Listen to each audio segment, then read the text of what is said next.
காலம்பர எழுந்ததுலேருந்து சாயங்காலம் வரைக்கும் நைட்டு தூங்குற வரைக்கும் பார்த்தீங்கன்னா காலம்பர காஃபி குடிக்கிறோம், டீ குடிக்கிறோம், அப்புறம் பிரேக்ஃபாஸ்ட் சாப்பிட்றோம், அப்புறம் மத்தியானம் சாப்பாடு, சாயங்காலம் திருப்பியும் ஏதாவது ஒரு காஃபி டிஃபனு, அப்புறம் நைட்டு திருப்பியும் சாப்பாடு, நடுநடுவில் தண்ணி குடிக்கிறோம்.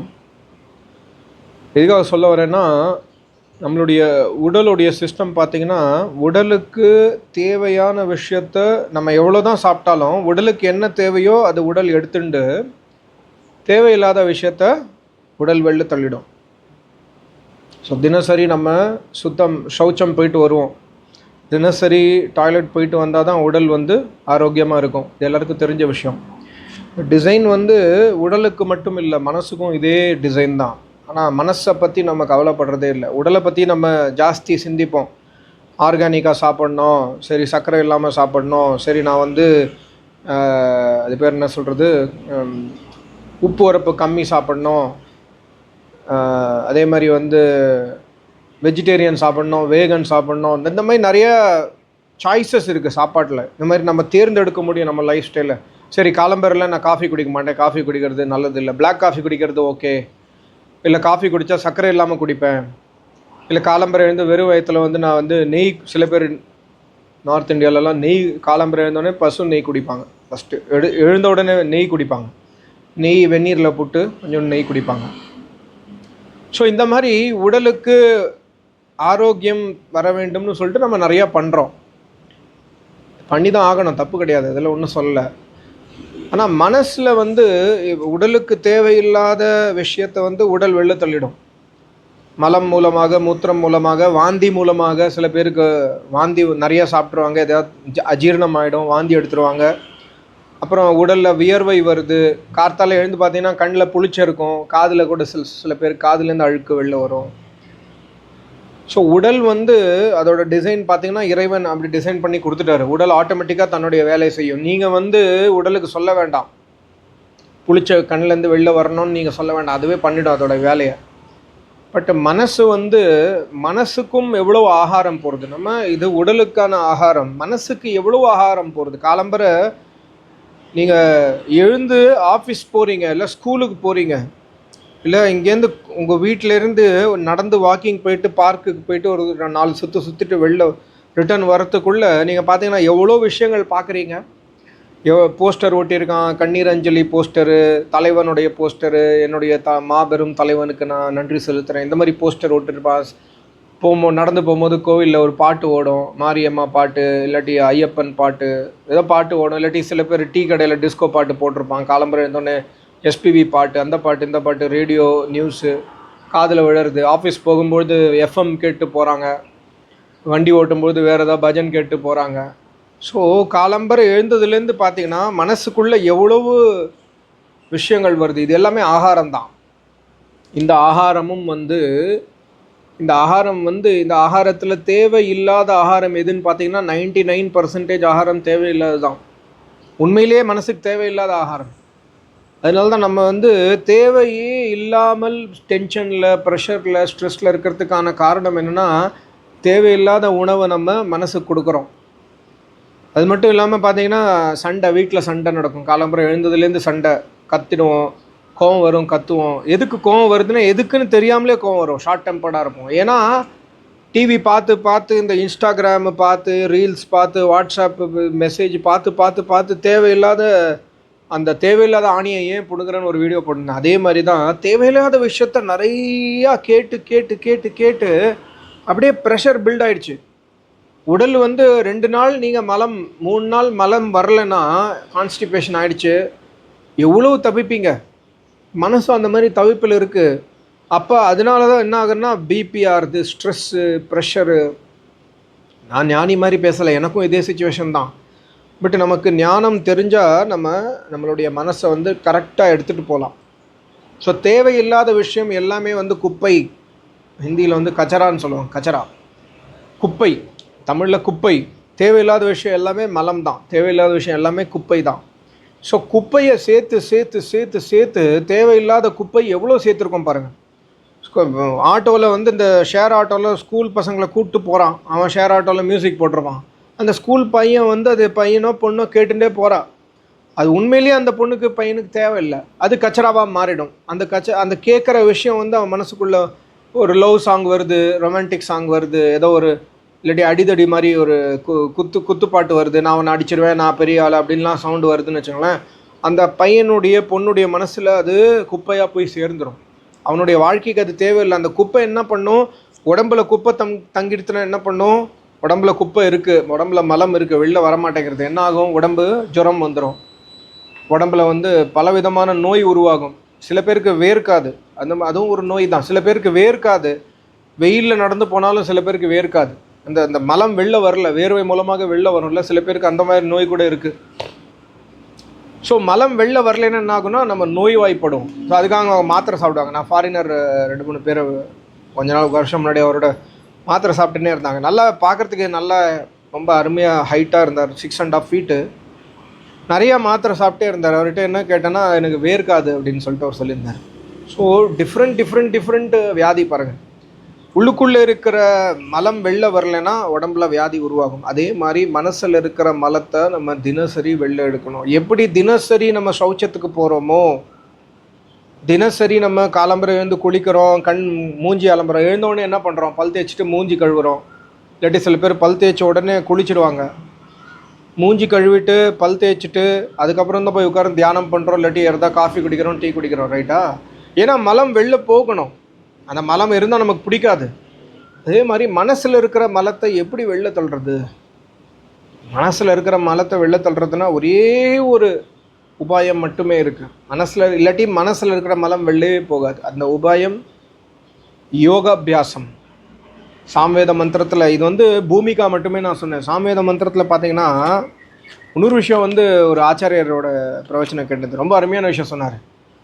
வாழ்க்கையில் வந்து சின்ன விஷயங்கள் மேலே நீ எப்போ ஜாஸ்தி ஃபோக்கஸ் பண்ணுவேன்னா, பெரிய லட்சியம் இல்லாததுனால சின்ன விஷயங்கள் மேலே ஜாஸ்தி ஃபோக்கஸ் பண்ணுவேன். அவன் ஏன் அப்படி சொல்லிட்டான், அவர் ஏன் எனக்கு ஃபோன் பண்ண மாட்டேங்கிறாரு, அவள் வந்து அந்த கல்யாணத்தில் பார்த்தேன், அவள் என்ன இப்படி பிகு பண்ணுறா, சின்ன விஷயங்கள் மேலே இவ்வளோ ஃபோக்கஸு. என் நாத்தனார் என் கூட என் நாத்தனார் என்னை பற்றி தப்பாக பேசுகிறா, என்னுடைய மாமியார் என்னை பற்றி தப்பாக பேசுகிறா, சின்ன விஷயங்களுக்கு. பெரிய லட்சியம் இல்லைன்னா சின்ன விஷயங்கள் மேலே பிரச்சனை வரும். ஃபோக்கஸ் சின்ன விஷயங்கள் மேலே ஜாஸ்தி ஃபோக்கஸ் பண்ணுவேன்னா பெரிய லட்சியம் இல்லை வாழ்க்கையில். ஸோ அந்த பெரிய லட்சியம் இல்லாததுனால நம்ம வந்து என்ன பண்ணுறோன்னா, உண்மையிலேயே பார்த்தோன்னா சின்ன விஷயங்கள்லையே மாட்டின்னு இருக்கோம். பெரிய லட்சியம் இருந்துருச்சுன்னு வச்சுக்கோங்களேன், பெரிய லட்சியம் கூட இருக்கும். நிறைய பேர் சொல்லுவாங்க, எனக்கு வந்து நான் இறைவனை உணர வேண்டும், பெரிய லட்சியம் இருக்குது.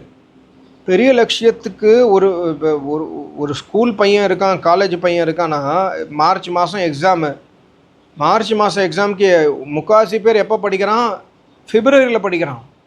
ஆனால் பிரைட் ஸ்டூடெண்ட் என்ன பண்ணுவான், ஒரு இன்டெலிஜென்ட் ஸ்டூடெண்ட் என்ன பண்ணுவான், மார்ச்சில் எக்ஸாம் வருதுன்னா அவன் போன வருஷம் மே மாதத்துலேருந்தே தயார் பண்ணுவான். சரி, 20 சாப்டர் இருக்குது, 20 சாப்டர் 10 சப்ஜெக்ட் இருக்குது, 200 சாப்டர் படிக்கணும்னா தினசரி 2 சாப்டர் 3 சாப்டர் படிச்சுட்டே வருவான். அப்புறம் ரிவைஸ் பண்ணுவான், டைம் வேஸ்ட் பண்ண மாட்டான். தினசரி அவனுக்கு குறிக்கோள் இருக்கும். நம்ம லைஃப்பில் பெரிய குறிக்கோள் இருந்தாலும், இப்போ நிறைய பேருக்கு பெரிய குறிக்கோள் இருக்குது, என்னுடைய சேனல் வியூவர்ஸ்க்கே சொல்கிறேன், எனக்கும் சரி, பெரிய குறிக்கோள் இருந்தாலும் தினசரியாக மாறலை. அது எக்ஸாமுக்கு முன்னாடி படித்து அது ஸ்ட்ரெஸ்ஸு எதுக்கு அனாவசியமாக? சாக போகும் பொழுது, நான் இதுக்கு முன்னாடி சொன்ன தமிழ் வீடியோ மாதிரி, இறப்பு வரும் பொழுது உடம்பு ஒழுங்காக இருக்கும் பொழுது விட்டுட்டோம், இறப்பு வரும் பொழுது போய் கிணறு வெட்டி அந்த தண்ணி எடுத்து வீடு பற்றி நெறியறது, அதை போய் அணைக்கிறதுல என்ன புத்திசாலித்தனம், பைத்தியகாரத்தனம் இல்லை.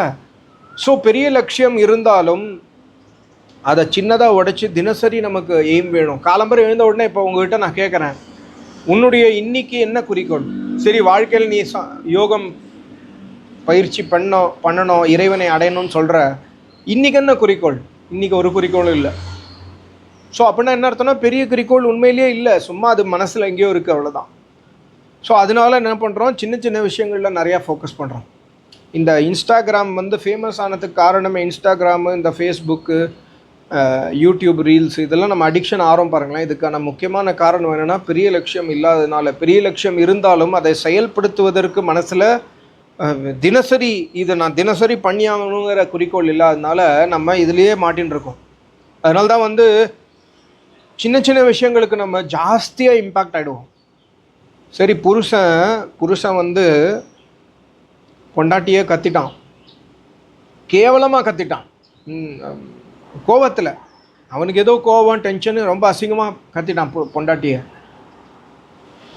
அது உண்மை கிடையாது, அந்த பொண்டாட்டியை அவன் சொன்ன வார்த்தை உண்மை கிடையாது. பட் அவள் என்ன பண்ணுவா, அதை எடுத்துட்டு அதுலேயே மாட்டின்னு இருப்பாள். அவன் ஏன் அப்படி சொன்னான், அவன் அப்படி சொன்னான், அவன் அப்படி சொன்னான். ஒரு வாரத்து வரைக்கும் அந்த சண்டை இழுத்துன்னு போகும், மனஸ்தாபம் இருக்கும்.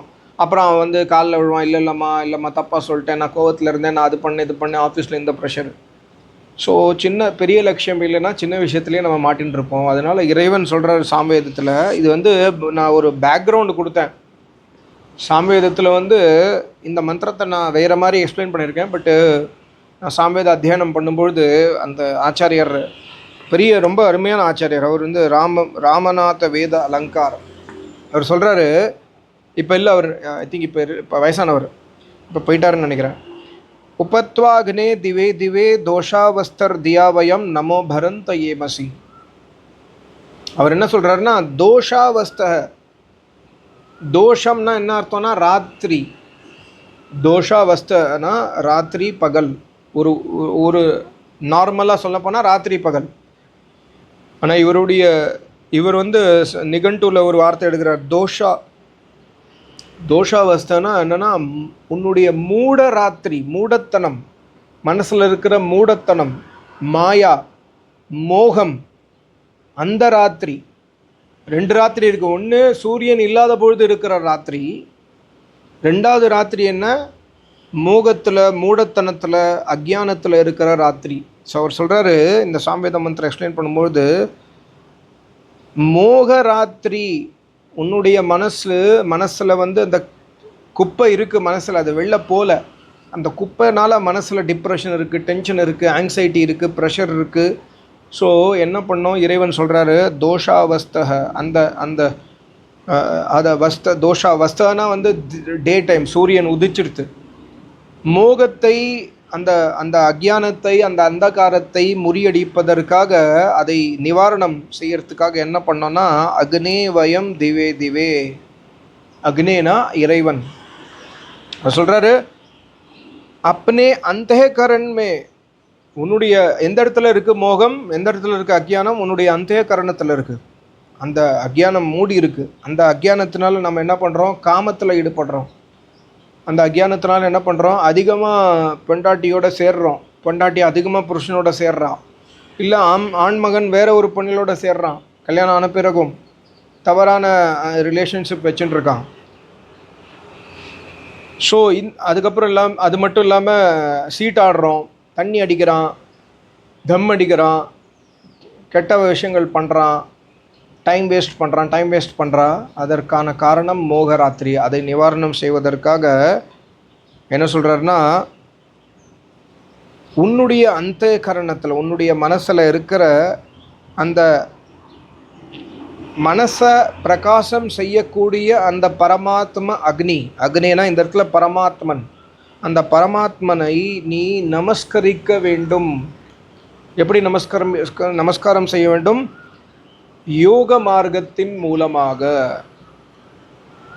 சொல்யூஷன் ஒன்று தான், ஒரே ஒரு சொல்யூஷன் தான், மனசில் இருக்கிற குப்பையை எடுக்கிறதுக்கான ஒரே சொல்யூஷன் யோகம் மட்டுமே.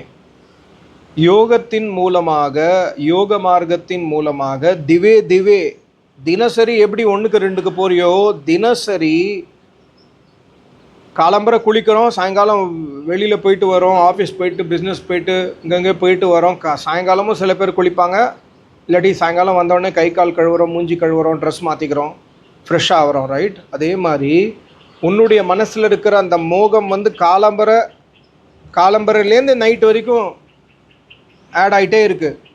ஸோ காலம்பரை எழுந்த உடனே நமஸ்காரத்தை, இறைவனுக்கு நமஸ்காரம் செய். எப்படி நமஸ்காரம்? சாஷ்டாங்கமாக கிடையாது, சாஷ்டாங்கமாக தரையில் விழுந்து நமஸ்காரம் பண்ண சொல்ல, யோகத்தின் மூலமாக நமஸ்காரம் செய். யோகத்தின் மூலமாகனா தியானத்தின் மூலமாக. காலம்பரை எழுந்த உடனே ஃபஸ்ட்டு எடுத்த உடனே இன்னைக்கு நான் என்ன லட்சியம், என்னுடைய லட்சியம், முதல் லட்சியம் இறைவனை நான் உபாசிப்பேன். 2வது லட்சியம் நான் கோவப்பட மாட்டேன். 3வது லட்சியம் நான் காமத்தில் ஈடுபட மாட்டேன். 4வது லட்சியம் நான் என்னுடைய பசங்க மேலே அநியாயம் செய்ய மாட்டேன், பசங்களை அநியாயமாக கத்துறது, அவங்களுக்கு என்ன கொடுக்கணுமோ அதை கொடுக்காமல் இருக்கிறது, இந்த மாதிரி பண்ண மாட்டேன், ஆஃபீஸில் தப்பு பண்ண மாட்டேன், இந்த மாதிரி லட்சியத்தை நிர்ணயம் பண்ணுங்கள். ஹவுஸ் ஒய்ஃபாக இருந்தீங்கன்னா இன்றைக்கி நான் ஒழுங்காக சமைப்பேன், சமைக்கும்பொழுது என்னுடைய அன்பால் நான் சமைப்பேன், ருசியாக சமைப்பேன், இதுவும் ஒரு லட்சியம்தான். என்னுடைய உடலை ஒழுங்காக பாதுகாப்பேன், எப்படி ஏன் உடலை பாதுகாக்கிறேனோ அந்த மாதிரி என்னுடைய கணவனுடைய உடலையும் என்னுடைய பசங்களுடைய உடலையும் நான் பாதுகாப்பேன். இந்த மாதிரி லட்சியத்தை, இது மட்டும் இல்லாமல் நான் இறைவனுடைய தியானத்தில் காலம்பரை எழுந்த உடனே தியானம் பண்ணுறதுக்கு முன்னாடி சொல்லுங்கள், நான் தியானம் செய்ய போகிறேன், இன்றைக்கி தியானம் செய்வேன், காலம்பரை செய்வேன், மத்தியானம் செய்வேன், சாயங்காலம் செய்வேன், எப்போல்லாம் முடியறது. ஹவுஸ் ஒய்ஃபாக இருக்கேன், வீடை பெருக்கி தொடச்சி துணி துவச்சி முடிச்சாச்சு, வாஷிங் மிஷின் முடிச்சாச்சு, எல்லாம் முடிச்சாச்சு, அயர்ன் பண்ணியாச்சு. இப்போ நான் டிவி பார்க்குறேன், டிவி பார்க்க வேண்டாம், சரி டிவிக்கு பதிலாக என்ன பண்ணலாம், டிவிக்கு பார்க்குறதுக்கு முன்னாடி டிவி ஒரு அடிக்ஷன் ஆகிடுச்சு, இல்லை மொபைல் அடிக்ஷன் ஆகிடுச்சு, ஓகே மொபைல் பார்க்குறதுக்கு ஹாஃப் த டைம் நான் கம்மி பண்ண போகிறேன். இன்றைக்கி டெய்லி 4 மணி நேரம் டிவி பார்க்குறேன், இன்றைக்கி 1 மணி நேரம் பார்க்க போகிறேன். பேலன்ஸ் இருக்கிற 3 மணி நேரத்தில் நான் கொஞ்சம் சுவாத்தியாயம் பண்ணுவேன், கொஞ்சம் நல்ல வீடியோஸ் பார்ப்பேன், கொஞ்ச நேரம் உட்கார்ந்து காயத்ரி மந்திரத்தை பற்றி யோசிப்பேன், கொஞ்ச நேரம் உட்கார்ந்து வேறு ஏதோ மந்திரம் இந்த சேனலில் சொல்லியிருக்காரு அந்த மந்திரத்தை பற்றி யோசிப்பேன். இந்த மாதிரி லட்சியத்தை நிர்ணயம் பண்ணி என்ன சொல்கிறாரு, யோக மார்க்கத்தின் மூலமாக இறைவனுக்கு சமர்ப்பித்து நமஸ்காரம் செய்வதால் உன்னுடைய மனசில் இருக்கிற மோக ராத்திரி நிவாரணம் ஆகிவிடும். இது பேர் தான் பரமாத்மாவின் உபாசனா. இதுதான் உபாசனை.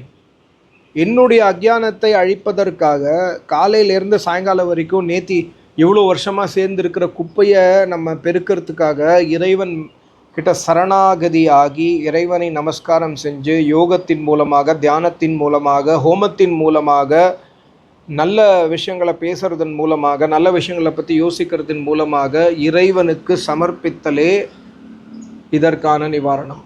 இந்த முகத்தின் வெள்ளவ தோஷாவஸ்த திவே திவே வயம் நமோ பரந்த ஏமசி. வயம்னா நம்ம எல்லாருமே அப்படி பண்ணணும். இறைவன் சொல்கிற ஃபார்முலா பார்த்தீங்கன்னா, அத்தியாத்ம ஞானம் பெற்றால் உன்னுடைய மோகம் அழியும். அத்தியாத்ம ஞானம், ஆன்மீக ஞானம் பெறுவதற்கு நீ முதல் விஷயம் யோக மார்க்கத்தில் ஈடுபட வேண்டும். யோக மார்க்கம்னா வெறும் ஆசனம் பண்ணுறது கிடையாது. ஆசனம் பண்ணணும், கண்டிப்பாக பண்ணுங்கள். பிராணாயாமம் கண்டிப்பாக பண்ணுங்கள். ஆனால் தியானம் பண்ணுங்கள். தியானம் பண்ணும்பொழுது இறைவனுக்கு சமர்ப்பித்து தியானம் செய்ய வேண்டும். டைமை பார்த்து தியானம் பண்ணாதீங்க, ஃபாஸ்ட்டாக தியானம் பண்ணாதீங்க. பொறுமையாக உட்கார்ந்து தியானம் பண்ணும்பொழுது மனசுக்குள்ளே ஒரு ஸ்டேஜ் வரும்பொழுது என்ன ஆகும்னா, ஒரு ஸ்டேஜ் வரும், என்னுடைய அனுபவத்தில் சொல்கிறேன், ஒரு ஸ்டேஜ் வரும். அந்த ஸ்டேஜில் உங்களுக்கு இறைவன் இருக்காருங்கிற அறிகுறி காமிச்சு கொடுப்பார். இறைவனை நான் இருக்கேன். அப்பையும் நம்ம தப்பு செய்வோம், அது வேறு விஷயம். ஆனால் இறைவன் மனசுக்குள்ளே உங்களுக்கு சொல்லுவார், நான் இருக்கேன். அப்போ இறைவன் இருக்கேன்னு சொல்லிட்டாருன்னா அப்போ இன்னும் உங்களுக்கு உற்சாகம் ஜாஸ்தியாகும். ஓப்பா இறைவன் இருக்காருப்பா, இவ்வளோ நாள் நான் தியானம் பண்ணுறேன், எனக்கு இறைவன் இருக்காரா இல்லையானே தெரில, நான் இறைவனை இருக்காருன்னு நம்பி நான் தியானம் பண்ணுறேன். அப்போ தியானம் பண்ணி ஒரு ஸ்டேஜில் என்ன ஆகும்னா, நான் இருக்கேன்ப்பான்னு சொல்லுவார் உள்ளேருந்து. அவர் இருக்கிறது காமிச்சு கொடுப்பார் உங்ககிட்ட. அப்போ உங்களுக்கு இறைவன் மேலே இன்னும் நம்பிக்கை ஜாஸ்தியாகும்.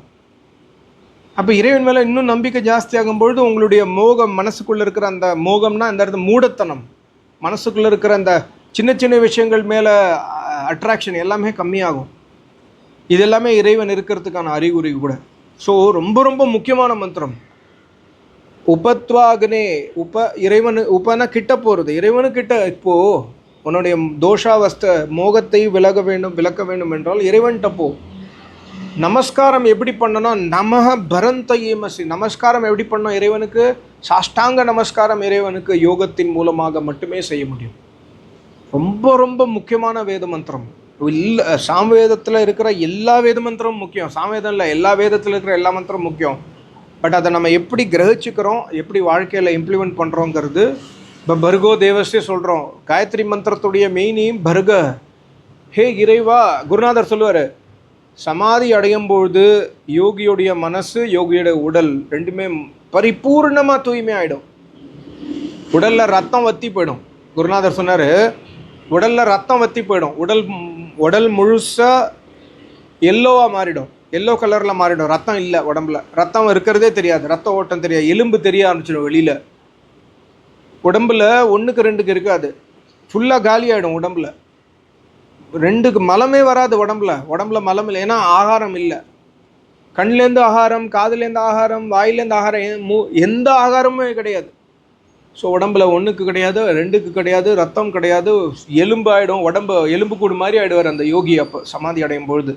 ஸோ அந்த ஸ்டேஜில் பியூரஸ்ட் ஸ்டேஜில் பர்கஹ அந்த ஸ்டேஜ் அடையும் பொழுது இறைவன் உள்ளுக்குள்ளே தோன்றுவார் சமாதியில்.